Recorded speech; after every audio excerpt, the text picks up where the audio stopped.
Olá a todos, sejam bem-vindos a mais um episódio aqui do AgroJovem Podcast. Nós que estamos no evento do InovaMeet, um evento de inovação na proteína animal, diretamente de Toledo, no oeste do Paraná. E nós estamos transmitindo aqui diretamente da Carreta Agro pelo Brasil, que é uma carreta, uma iniciativa, do sistema CNA-Senar, que roda o Brasil, transmitindo iniciativas como essa aqui, de conversar com grandes nomes do agronegócio, com produtores rurais, levando um pouco de conhecimento adiante. E hoje nós estamos aqui com o professor Roberto Rodrigues, que veio falar um pouco das perspectivas do agronegócio, e Juliano também do podcast Fale com Leite. Conversa com Conversa Leite. com Leite. Sejam bem-vindos aqui ao AgroJovem. Tudo bem? Como é que tá, professor? Tudo bom, muito obrigado, Lucas, pela oportunidade e parabéns por essa carreta. Eu sou admirador da CNA, o sindicalismo brasileiro, o trabalho que vocês fazem é muito bom. Essa área de extensão rural que vocês fazem é magnífica num país como o nosso. Totalmente necessário num país com agronegócio em desenvolvimento. Pujante e necessário. Com certeza. E para a gente iniciar, eu assisti a palestra, uma excelente palestra, eu lhe acompanho há muito tempo, vejo as aulas, na medida do possível, eu estou sempre Obrigado, Lucas. estudando o conteúdo que você manda na internet, a gente acaba tendo acesso a isso.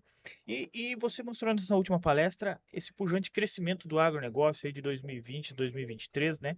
A gente saiu aí das exportações, né? A gente estava lá 20 anos atrás com 20 bilhões e agora aí pulando para 166. Eu tenho 30 anos. O senhor viu o crescimento disso ao longo dos 23 anos Vi e passados? participei. Viu e participou ativamente. Como que foi isso? O que se destacou mais e por quê? Porque a gente gosta de dizer o que aconteceu para esse crescimento acontecer e a gente está hoje onde está. Apareceram 4 fatores principais. 3 internos e o externo.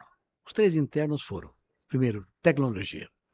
O Brasil desenvolveu a melhor tecnologia tropical do mundo e sustentável. Isso é uma coisa extraordinária, os números mostram isso, a exaustão. Tecnologia tropical sustentável. Isso é a base do nosso crescimento. Segundo, empreendedorismo produtor rural. O produtor rural brasileiro é valoroso, é crente, confiante. O que aconteceu no Brasil? Em 1970, 50 anos atrás, nós importávamos 30% nós consumimos. Hoje nós exportamos para 200 países do mundo inteiro, alimentamos quase 1 bilhão de pessoas no mundo inteiro em pouco tempo. O que fez isso? Produtor empreendedor, corajoso. Quando o governo brasileiro, nos anos 70, 80, criou a Embrapa dominou o Cerrado, e o povo do Cerrado, gaúcho, particularmente, os gaúchos foram heróicos, né? Gaúcho, Catarina, Paranaense, Paulista, Mineiro, Capixaba, Nordestino. Esse povo foi para o Centro-Oeste e montaram lá uma tecnologia tropical extraordinária. Então, o primeiro ponto é isso: tecnologia e empreendedorismo. A gente acreditou. E terceiro, políticas públicas aconteceram ao longo do tempo. Nem sempre uma visão estratégica, articulada, integrada, mas alguma coisa aconteceu. Nesse período, por exemplo, dos anos 70, do século passado. Polo Centro, Prodecer, programas que permitiram a ida para comprar terra barata para o produtor pequeno do Rio Grande do Sul, do Paraná, de São Paulo, e lá montar esse que eu chamo do Maracanã, onde vai ser jogada a Copa do Mundo de Alimentação. Nós vamos ganhar essa Copa do Mundo lá na frente. Então, esses 2 temas, tecnologia, empreendedorismo e políticas públicas, terceiro, foram os temas principais que o Brasil desenvolveu. E tem um quarto, que é o mercado global, que cresceu muito. Por quê? Porque a população cresceu mais nos países emergentes. O crescimento urbano cresceu também nos países emergentes, onde a renda per capita também cresceu mais. Maior. Portanto, a demanda cresceu mais. Então, o Brasil teve uma oportunidade de aumentar a sua produção e exportar, porque a demanda cresceu lá fora. Então, a soma desses 4 produtos permitiu esse espetacular avanço que o Brasil teve no agronegócio. E os maiores avanços são no complexo da soja, fruticultura aumentou muito também, frango, né? Basicamente, soja, carnes, açúcar. Esses produtos foram principais. O Brasil é hoje o maior produtor mundial de carnes, de carne bovina e carne de frango. Do complexo soja, de açúcar, de suco de laranja e de milho. Somos o segundo em algodão e crescendo muito. Terceiro em suinocultura, crescendo muito, lá. Agora, fruta, nós somos o terceiro maior produtor mundial, mas o 25º exportador. Falta uma estratégia para a fruta que vai nos permitir avançar muito nessa direção. Então, a verdade é o seguinte: há uma demanda global. Pessoal, todo mundo olha o Brasil e fala: o Brasil é o seguinte, em 10 anos, para alimentar o mundo inteiro, é preciso aumentar a produção de alimentos em 20%, para que todo mundo tenha comida. E, portanto, haja paz, que é onde não há comida, é guerra. Professor Roberto. Então nós precisamos crescer o mundo 20%, mas para isso o Brasil tem que ser 40%. O mundo diz isso, então nós precisamos avançar com uma estratégia adequada para esse fim.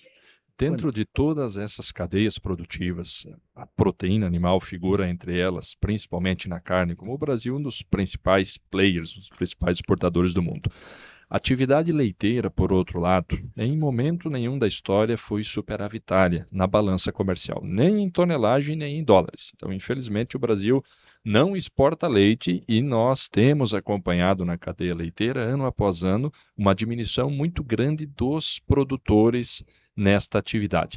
Na tua visão, o que precisa acontecer na cadeia do leite para ela também figurar, dentre as demais cadeias da proteína, como exportadora deste produto? Juliandro, essa é uma preocupação muito grande que eu tenho há muitos anos. Mesmo quando fui ministro, viajei pelo mundo vendendo leite brasileiro nós perdemos para o Uruguai. O Uruguai exporta mais leite que o Brasil. Então, há um problema, a meu ver, em 3 fases. Primeiro, tecnologia. Produtividade. Tirar 3 ou 4 ou 5 litros de leite por dia de uma vaca não paga os custos, não dá para crescer. Então tem que ter produtividade com tecnologia. Segundo tema, escala. Leite é muito de escala. A margem por unidade é cada vez menor. Aliás, em todos os produtos agrícolas, o leite é mais do que todos, porque é um produto de necessidade básica de qualquer cidadão. Então, a margem por litro é insignificante quando é positiva, de modo que o lucro se faz na escala. Então, tem que ter produção grande. O terceiro ponto é a agregação de valor. Então, tecnologia, escala, agregação de valor, para mim, é o trio que permitirá o Brasil avançar cada vez mais. E aí, para que o pequeno produtor tenha a chance de avançar, a cooperativa tem um papel central nesse processo. Então, eu diria, tecnologia, escala, gestão de valor e organização em cooperativas. Perfeito. Este é o caminho. E é um dos caminhos mais visíveis e mais claros para a gente avançar. A gente viu, né, quando a gente olha... Mas só um pouquinho, Sim. perdão. O Brasil tem recebido títulos mundiais impressionantes em queijos, da maior qualidade. A agregação de valor é por essa razão. Não é vender leite em pó ou leite líquido, é vender o produto agregado, porque vale mais no mercado, gera emprego internamente e mais renda para o país. Esse é o caminho. Eu Legal. acabei. Eu visitei a Serra da Canastra, lá um dos melhores queijos do Sim, mundo, sim. né? E eles fazem 1 litro de leite, que normalmente vale 3 a 4 reais, vale 17 no valor integrado do todo o Pela processo cadeia produtiva. produtivo. É isso. É artesanal, eles ainda fizeram a propriedade virar um local turístico, né? Então se visita-se lá, compra-se os queijos lá, daí ele já aproveitou, vou vender um vinho aqui também, porque combina. E ele gera valor com o queijo, gera valor com o agroturismo e ainda vende alguns outros produtos, que nem todo queijo que ele vende lá também é dele, mas está gerando valor e conseguindo. Quantas outras regiões podem agregar Pode também fazer. neste De exemplo? maneira espetacular. O Brasil inteirinho, leite é o produto mais produzido por município no Brasil inteiro. Quase todo município tem leite no Brasil. Qual é o produto que tem soja? Nem todos. Nem café, nem todos. Mas leite todo mundo tem. Leite, tudo É o bom. maior fixador de mão de obra no campo. Fixador mundial no campo. Exatamente. Trabalho 365 dias por ano. E a gente vê, né, o produto colonial, né, o café colonial aqui na região muito forte. Às vezes não tem uma marca, não tem uma característica regional, como alguns locais do Brasil estão fazendo, do mundo fazem Isso muito foi uma bem. coisa interessante, Lucas. Quando eu presidi a Aliança Mundial de Cooperativa, então eu conheço 82 países do mundo inteirinho, andei vendo agricultura, presidi no mundo inteirinho. A Holanda, que é um país clássico, produção de leite, derivados de leite, tem um cooperativismo muito forte, né? E a cooperativa produz o leite, produz o queijo e o turismo. O turismo é quase metade da renda.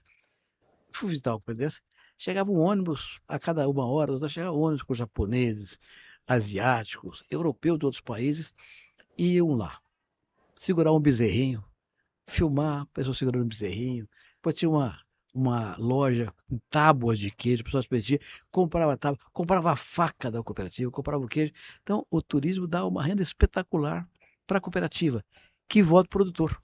Com certeza. E falando disso, na Europa, né, mudou um pouco essa demanda. Tanto é que a gente exportava muito mais para a União Europeia antigamente. Eu vi os dados da palestra, se eu não me engano, tinha 20 e poucos, 30%. Isso diminuiu para 13% agora. Em comparação, a China aumentou demais. Mas a China, o senhor até comentou, né, nessa palestra, ela está com algum plano aí de plantar mais áreas também de soja.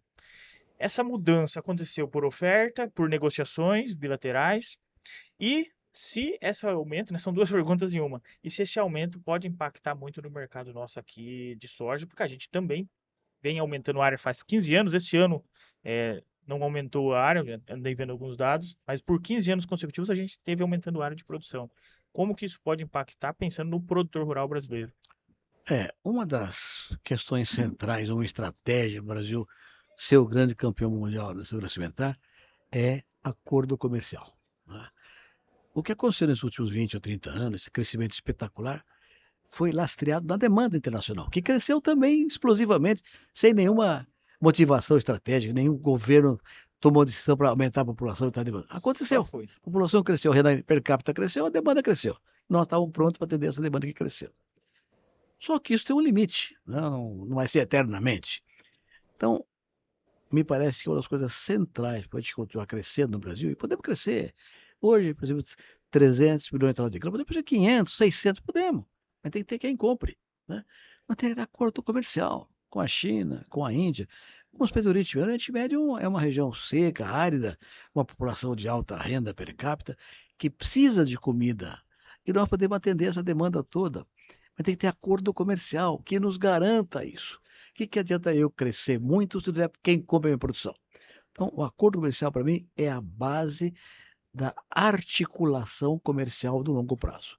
Armar uma forma pela qual os compradores sejam obrigados a comprar de maneira escritural, comercial, acordada. Perfeito. E esse crescimento de produção que a China vem fazer em área, né? Será que isso tende a acontecer? Eu ouvi falar que na África, se não me engano. Não, é um exemplo que eu uso hipotético, né? Hoje nós plantamos mais ou menos 42 milhões de hectares de soja no Brasil. Desses, 22 milhões vão para a China. 2 milhões de hectares. Produção de 2 milhões de hectares. Há uma conversa no ar de que a China vai plantar 10 milhões de hectares de soja na África. Claro que não vai ser de um ano para o outro, vai ser Sim, em sim. 2, 3 anos. É um processo. Mas se esse processo acontecer e ela compra 22 dólares, vamos plantar 10 lá, vai diminuir metade que ela come da gente. Vamos fazer com isso, né? Então, precisa encontrar outros mercados ou negociar com a China um acordo que seja bom para ela, para que ela não tenha que plantar na África 10 milhões de hectares e continue comprando da gente. Mas tem que ter acordo negociado, com juízo, com cuidado e com prazo.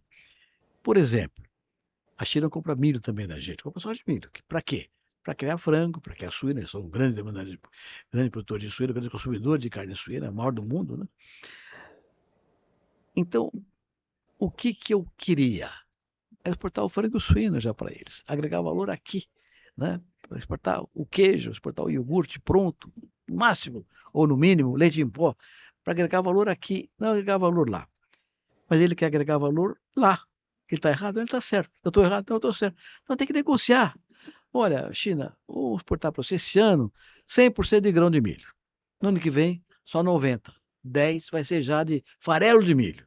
No outro ano vai ser 80 de milho, 10 de farelo e 10 de suíno, 10 de porco, 10 de carne de proteína animal. Então você tem que ter um processo de crescimento que permita a eles reduzir a produção industrial e a nós aumentar. Não adianta você dizer, não quero tudo o valor agregado. Não tem estrutura para isso. Então, é um processo que tem uma demanda estrategicamente montada para eles e para nós. Perfeito. E já para ir finalizando, até pegar a visão dos dois, né? Antes nós estávamos conversando aqui com a Camila Teles e ela bate muito nessa frente de defender o agro, porque tem uma certa visão um pouco errônea do pessoal da cidade com o que acontece no campo, e automaticamente a gente sempre tentando se defender acaba batendo no pessoal da cidade, mas nós precisamos deles. Qual que é a visão do senhor de como a gente pode tentar conciliar isso? Porque estamos sempre conectados, né? Olha, Lucas, isso é uma coisa que eu fui evoluindo ao longo do tempo. Eu presidi várias idades de classe da agricultura, sempre disputei muito com a cidade, o respeito para a agricultura, a admiração à agricultura, que nunca foi muito consistente no Brasil. Depois eu assisti por acaso, uma premiação da Catherine Deneuve, uma grande atriz francesa, que ganhou um prêmio no cinema europeu, e dedicou o prêmio aos agricultores franceses. Instada por um jornalista, ela falou: como que pode uma atriz famosa dedicar cinema, dedicar para agricultor, que tem que ver uma coisa com a outra? E ela respondeu: olha, como é que você acha que eu estou viva? Como é que eu me alimento? Como é que eu me visto, me calço? Como é que eu uso perfume? Tudo vem da agricultura, né? O papel que eu escrevo, tudo da agricultura. Então aqui ele me deu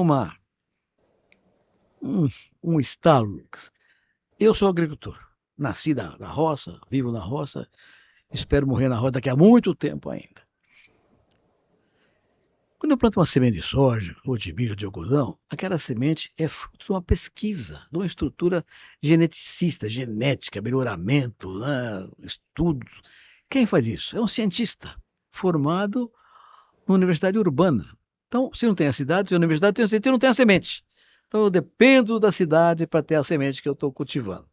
Assim como a plantadeira fabricada na cidade, o caminhão, o pneu, tudo fabricado na cidade. Defensivo, fabricado na cidade, tudo fabricado na cidade. O crédito é o banco, que é urbano, o segurador é urbana, a empreiteira construtora estrada, rodovia, ferrovia é urbana. Então, eu dependo da cidade para ter os serviços e insumos necessários para produzir. Aí eu produzo, planto, produzo, colho. Para onde vai a produção? Vai para uma fábrica de alimentos, que é urbana, para um supermercado que é urbano, vai para uma exportação, que é no porto, que é urbano. Quem escreve os contratos? Advogados urbanos. Então eu dependo da cidade para produzir e para vender a minha produção. Então depende da cidade. Agora, a cidade depende do produtor rural para viver, para ter alimento, para se vestir, para se calçar, para se tomar seu medicamento, seu perfume. Tudo vem da agricultura. Então, a verdade é que a cidade depende do campo, que depende da cidade. Um depende do outro. Não existe um corpo separado. O agro e o urbano são duas metades do mesmo corpo. O corpo é da sociedade urbana. Nos países envolvidos, isso já é consignado, consolidado, consagrado. Então, temos que mostrar isso. Eu, produtor rural, dependo de você que é cidadão. Você depende de mim, porque se alimenta e se veste graças àquilo que eu produzo para você. Então, essa ligação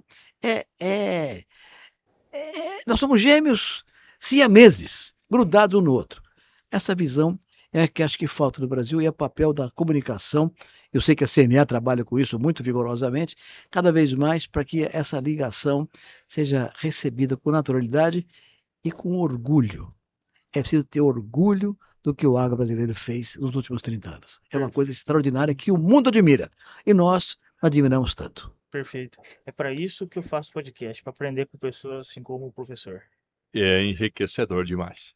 Imagina. E quando nós consideramos ainda, me permita um complemento, a necessidade dessa bilateralidade, casar, é a atividade leiteira que talvez mais signifique e na exprima veia. tudo isso. É na veia. Porque se nós não exportamos, o nosso consumidor é o brasileiro. Sim. E ele tem que ver com bons olhos a tudo isso para consumir mais. Exatamente. Então, o marketing positivo, ele é o coração disso tudo. Com certeza.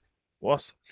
Muito obrigado, professor. Queria agradecer a sua participação. Para mim é uma grande honra, sempre acompanhei os conteúdos. Juliano também veio fazer uma participação especial. Fico feliz aqui que venha contribuir com o nosso Eu que agradeço a enriquecimento. abertura e é uma grande honra ter sempre pessoa do professor conosco. Muito obrigado, professor. Obrigado, Lucas. Obrigado, Juliano. Obrigado à tua equipe maravilhosa e simpática que está aqui por trás.